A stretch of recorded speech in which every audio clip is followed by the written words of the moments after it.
Welcome back. All right, 7 games tonight, and if you're looking for the previous 6, I've already done the recaps for that, so if it's a game that ended before this one, the recaps are already on the channel.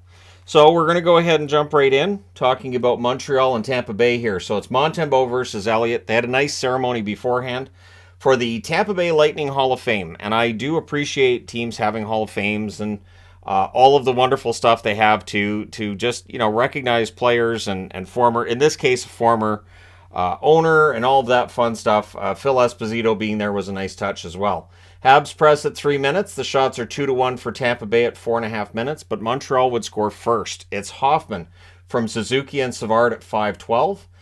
Tampa Bay presses for response. Things get pushy on a hold by Montembeault. Chernak has a screenshot that's held. The shots are 7-2 for Tampa Bay at 7.5 minutes. Tampa Bay would press with 9 minutes left, and just the press was relentless until Hedman gets a goal from Paul and Bogosian at 11:31. Tampa Bay then keeps it up. They press for the lead. Colton's denied in close. Kucherov was denied in the final minute. It's 1-1 after 1. Second period. Shots are 1 apiece at 2.5 minutes. A net feed to Paul was picked off. Ullinen fires one high on a 4-on-2. And then Hagel would give Tampa Bay their first lead of the game. Kucherov and Sergachev with the assists at 4:50. That lead does not last, however. Gurianov, who's playing well, he gets a one-timer from the face-off circle to go in. Anderson and Suzuki with the assists. That's at 6:29. So Montreal's in this. Cole's then denied as Tampa Bay presses. We get a power play for Montreal. Pretty aggressive penalty kill by Tampa, and it looked like they were going to kill it off. But Ullinen gets his first power play goal of the season from Hoffman and Barron. That's at 12:23. And so for Montreal, they had 2 goals on their most recent 3 shots to that point. So Elliott looked a little open for business at that point. It would not stay that way. Harvey Pinard tips one wide. 2:34 left. The Bolts get a power play. That was killed off. After the second period, it is surprisingly 3-2 for Montreal. But third period, Tampa Bay reminded us why they are as good as they are. They are leading in shots 3-0, 2.5 minutes into it.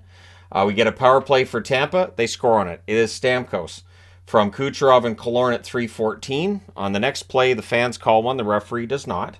The Bolts press at 5.5 minutes, and then at 5:58, they score again. It's Hagel putting them in the lead from Sergachev and points. So Sergachev, a couple of points tonight, just another really strong game.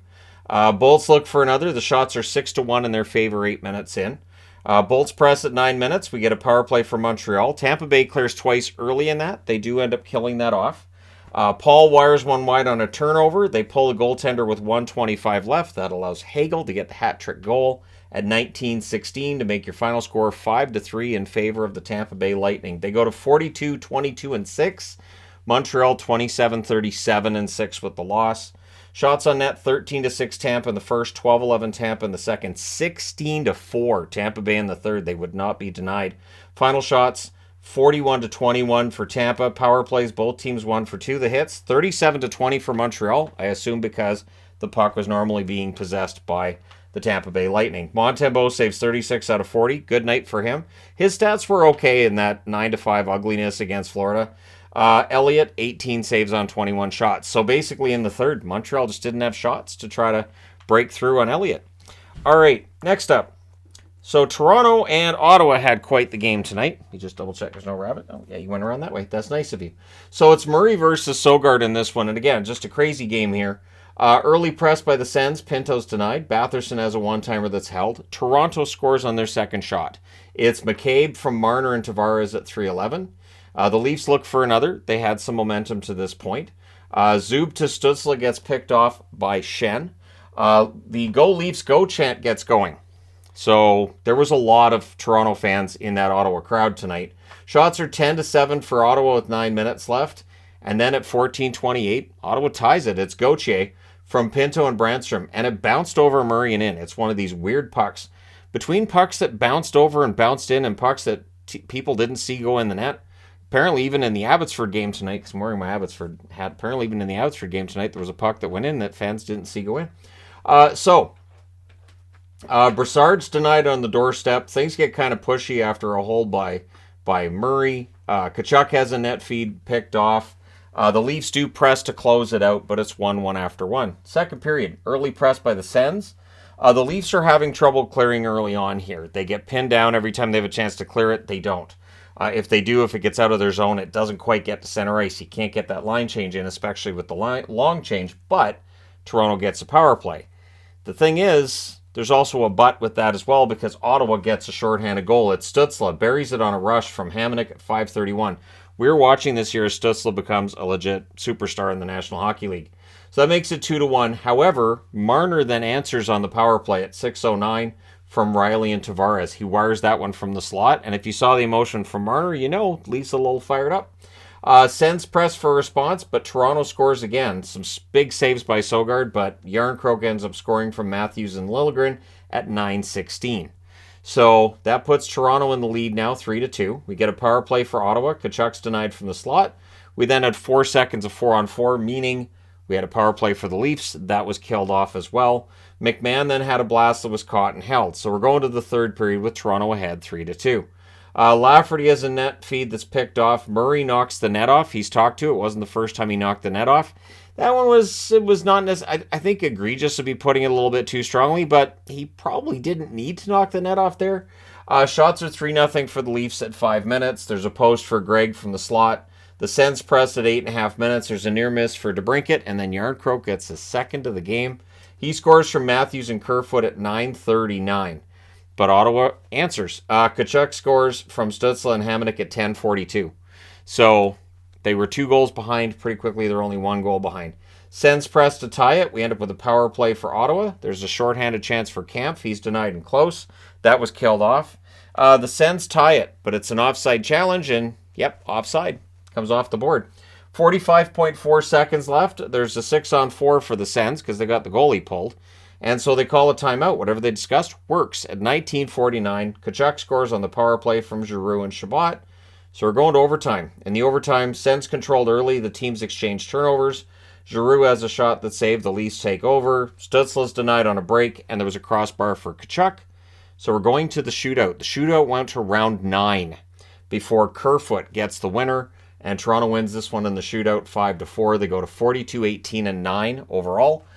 For Ottawa, they're 33-31-5. It's another hit. You need 2 points. You need to stay in the hunt, and then they just get the one.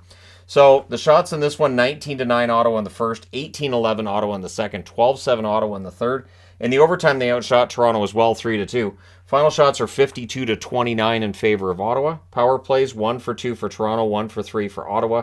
Hits 34-25 for Ottawa. Murray saves 48 out of 52. Søgaard saved 25 out of 29. So that's why they all went straight to Murray when that shootout goal went in, because Murray's the one that gets them to that shootout. Without him, this is over in regulation. Next up, Pittsburgh and the Rangers. So, yeah, the very, very rare Tony the Tiger magnet for the greatness of the goaltender, and a no mercy magnet at the bottom of the board. Kudos to you, New York Rangers. So it's Jari versus Shesterkin. There's a press by the Pens at 2 minutes. Malkin and Trocheck renewed their friendship. I think it's nice that they get out on the ice together, they approach one another, and they have a laugh. They didn't. Anyways, shots are 4-1 for the Penguins at 5 minutes. They came out very strongly, but then on the second shot the Rangers get, it goes in the net. It's Zibanejad from Trouba and Miller at 5:10. And then there's too many Penguins on the ice, so the Rangers get a power play. Penguins clear early. Tarasenko has a shot that's held. Kane had a blast that was held as well as that power play came to an end. So it could have been worse at that point. Pressed by the Penguins at 9 minutes. Nylander had a wraparound chance. That was held by Igor, who had his best game of the season so far. The shots are 13-6 for Pittsburgh with 7.5 minutes left. Archibald limped to the bench on a play there as well. 1:04 left. The Rangers go to the power play, and they score on it as Panarin from Fox at 19:49. So did not take long for them to get that one, and it's just before the buzzer, right? And it was on a failed clear by the Penguins. So overall, a rough period for Pittsburgh. 2-0 Rangers after 1. Second period, Gaudreau has a shot that's held, but then at 3:54, Tarasenko gets one from Zibanejad and Miller. I believe they said that's his 5th with the Rangers. So that makes it 3-0. Things then get punchy on a hold by Igor. Penguins understandably frustrated. We get a power play for the Penguins. The Rangers don't let them set up. They clear it out. They kill it off. And then a 4-on-2 after the kill comes to an end. Not sure how that happens, but at any rate, Trocheck was out of the box. He gets the secondary assist. Kreider scores from Kane and Trocheck at 6:43. And it's just a tip in for Kreider. It's his 31st of the season.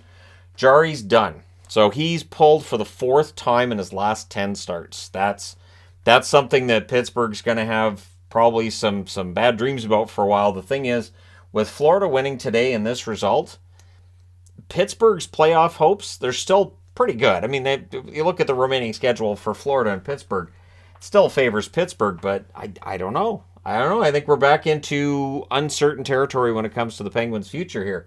So Trouba ends up scoring onto Smith. It's a sharp angle shot goal. Probably should have saved that at 8:39 from Tarasenko and Zibanejad. So it's 5-0, and we're not halfway through this game. And really, I thought this could get a lot worse. Delay game call gives the Pens a power play. Zucker, as he's coming in on the net, Shesterkin just poke checks it away from him. That puck's cleared out. It's killed off. Penguins get another power play, so the Rangers said fine. They killed that one off as well. And then at 16:38, Panarin gets the second of the game from Kane and Hedl. So Kane with a couple of helpers. It's 6-0 after 2. Third period. Crosby couldn't bury one in close. Granlund's denied from the slot. We get a power play for the Rangers towards the end of that with 4 seconds left in it. Becomes a 4-on-4. There's a near miss for Gensel. The Penguins cycle. Letang hits a post. Everything's killed off. Rangers go to the power play. Again, we have 18 seconds of 4-on-4. Both times, it's Barclay Goodrow that takes the Rangers off the power play. It's all killed off. The Penguins press with a minute and a half left. They tried to break the shutout. And then at the horn, things get kind of punchy, because why not? Your final score is 6-0 Rangers. They go to 40-19-10 with the win. Pittsburgh 34-25-10 with the loss. So a week that could have seen Pittsburgh get really close to third. Instead, that dream is gone, and now they're really close to that playoff line. Shots on net in this one favor Pittsburgh the whole way through. 15-12 in the first, 10-8 in the second, 9-4 in the third. They outshoot the Rangers 34-24. Power plays, Pittsburgh 0 for 5. The Rangers 1 for 4. Hits 15-11 for Pittsburgh. Jari saves 13 out of 17. DeSmith saves 5 out of 7. Shesterkin saves all 34 for his 10th career shutout. And the Rangers are rounding into form. That being said, I need to change boards. All right, so this is where things get weird. Remember, Boston won earlier today. If it's the team I cheer for, they won. So it's Ottinger versus Markstrom in this one between Dallas and Calgary. And these teams cannot play defense against one another. So Pavelski scores 105 in from Robertson and Hintz. That was the third shot already for Dallas. And then they scored on their fifth shot. It's Faksa from Hintz at 158. But on Calgary's third shot, they scored. It's Lindholm from Mangiapane and Toffoli at 3:01. So I start having flashbacks to the Florida-Montreal game at this point. We then had a power play for Dallas. That kind of kills the momentum here, and they kill off that power play just the one shot. Ruzicka then has a rush chance that's defended. There's a post for Lewis and a near miss on the rebound. We get a power play for the Flames. An Ottinger poke check helps the Stars clear it out. That's killed off. No shots on net. And then at 16:08, Jamie Benn makes it 3-1 from Heiskanen and Johnston. It was a face-off win. He goes to the net and tips it in. Dodonov then misses wide on a 4-on-1 rush. So it could have been worse after one, but it's 3-1 Dallas. Second period, fans call one. The referee doesn't. Dallas gets a power play shortly thereafter. The fans appreciated that. Shorthanded Backlund rush ends it. 2 shots on net for Dallas during their power play. Coleman's then denied on a net drive. The Flames press at 8 minutes. Kadri has a tip shot. That's saved. We have a post for Backlund on a rush. So the posts, I think there were 4 posts hit tonight by Calgary. Shots are 8-3 for the Flames at the half. And then at 10:20, Weegar scores from Lindholm. Dewar was then denied in close. Calgary with a lot of momentum. Stars were kept to the outside anytime they were in the Flame zone at this point. And then at 13:56, Ottinger thought he had the puck. He didn't. And Coleman puts it in. Anderson and Weegar with the assists. And suddenly, it's a 3-3 tie. Things then get pushy on a hold by Markstrom. Domi misses one wide on a rush.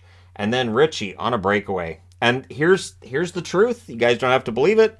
But I saw Ritchie on a power play. I lowered my head and went like that. Okay, put my arm out. And as soon as the goal went in, I went, yep, done. Like Jim Halpert. So Ritchie scores from Anderson and Hanifin at 16:58, which kind of completed the meltdown. However, Dallas turns it around a little bit. Robertson scores from Heiskanen and Miller at 18:10. He buries a rebound. That's his 40th of the season. Kudos to him for reaching that milestone. 31 seconds left. Dallas gets a power play. That rolls over into the third period. The Flames finish the kill. Backlund's then robbed on a turnover chance. The shots are 5-0 Flames at 5 minutes. Heiskanen's denied and close, but at 9:43, Anderson blasts one in. Oettinger did not have a stick at this point either. So Duer and Uyghur with the assists there. But again, Dallas fights back. One bounces in off Markstrom. You don't care how it goes in as long as it goes in. Hakanpää with the goal that's not the prettiest, but hey, Pavelski and Ben with the assists at 12:09. So it's 5-5. Well, we're going to go to overtime. The Stars control early. Remember, both of these teams are terrible in overtime. Johnston fires one high. Ben's denied on a 2-on-1. Backlund fanned on one. Dubé's denied. At 4:47, just as I'm getting ready to write shootout and figure out where am I going to put all the writing, Robertson scores from Pavelski at 4:47. Easy for me to say. Dallas wins this one in overtime 6-5. They go to 38-19-3 on the season for Calgary. It's 1 point again, but they need two. 31-24-15. So they lose a little bit of ground on Winnipeg today. And so, yeah, we'll see how things go from here. Shots on net are 10 apiece in the first, 14-10 Calgary in the second, 12-4 Calgary in the third. Both teams had 2 shots in the overtime. Dallas being the one that mattered there. Final shots 38-26 for Calgary. Power plays Dallas 0-3, Calgary 0-1. The hits 25-24 for Calgary. Oettinger 33 saves on 38 shots. Markstrom 20 saves on 26 shots. So a rough night stats-wise for Markstrom. I don't know whether people are going to blame Markstrom for this or not. I know the announcers were playing it off that, well, these were good goals. But again, you need some saves there that they're just not getting. All right, next up. There's a reason I'm wearing my Demko jersey, because this is classic Demko / when Markstrom was a Canuck. Nights where the Canucks would pull off 2 points, and Canuck fans would get mad at me because I'd say they really shouldn't have won tonight. So it's Demko versus Korpisalo. The Kings press at a minute and a half. In fact, shots are 4-0 for them 3.5 minutes in. There's a post for Kuzmenko on a 2-on-1. Arvidsson then has a net feed that's blocked. 8 minutes and 20 seconds in, the Canucks get their first shot. LA had 8. And then Besser would score on the third shot of the game for the Kings from Miller and Hughes at 10:53. That one goes in off Edler's stick. They all count. So Brock Besser finally getting one here, and maybe he'll pick up some more goals before the season's out. Kings press for response. The shots are 8-4 for the Kings with 5 minutes left. And then at 16:52, it's Edler posting in on a rush from Velarde. Kings press with a minute and a half left. Velarde has a backhand shot. That's held. But it's 1-1 after one. And there's no reason it's 1-1 after one other than Demko. Second period, Miller plays some keep away early. I thought Miller had a good game. Besser has a chance that's held. The shots on net are 1 apiece at 5 minutes. So quiet start to the period. Very few whistles and a fast game. This game went much, much faster than this one. It wasn't even close. When the first period ended here, there was still 6.5 minutes left in the first period of this one. So there's a penalty shot for Kempe. That was saved. Demko is now 3 for 3 on penalty shots in his NHL career. Shots are 7-1 for the Kings with 9 minutes left. Keep in mind the Canucks had the first shot of the period. Youch. Power play for the Kings. Kaliev has a shot that's tipped wide. The Canucks kill that off. Velarde has a shot that's held. The Canucks were stuck on one shot. And then at 16:18, Grundstrom.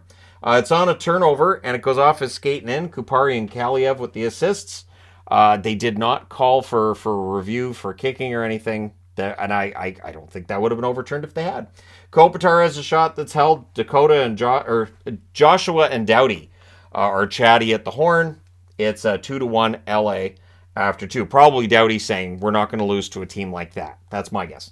Third period, early press by the Coyotes. Demko made 3 rapid-fire saves. Just absolutely ridiculous. The shots at that point are 29-6 for LA. So Demko's not one of the 3 stars tonight. I think the person that did the 3 stars should probably be arrested, because that's just criminal. The Kings go to the power play. The Canucks press after. It's kept to the outside. They did kill off that power play. Just threw my whole notes off. The shots are 11-0 LA at 7 minutes. It's just ridiculous. Edler nearly scores another. We then get a power play for the Canucks, and it takes 6 seconds for them to score on it. Yeah. Pettersson from Hughes and Miller at 11:33. The Canucks then press with 5.5 minutes left, but we're going to go to overtime. In the overtime, the Canucks decided, okay, we'll let you win the faceoff, and then we'll just take the puck away and we'll keep it. That's kind of what happens. Pettersson couldn't tuck one in. Beauvillier's denied and close. Miller has a net drive that's held, and they pretty much just played keep away for the whole overtime. We go to the shootout, and in the shootout, they weren't mucking around. Kuzmenko and Miller get the goals, and Demko makes the saves. And so the Canucks win in a shootout 3-2 in LA. They go to 30, 33, and 5 on the season. For LA, they are 40, 20, and 10. So they're tied with the Vegas Golden Knights, but there's not first place. Vegas is still first place because of the tiebreakers being as they are.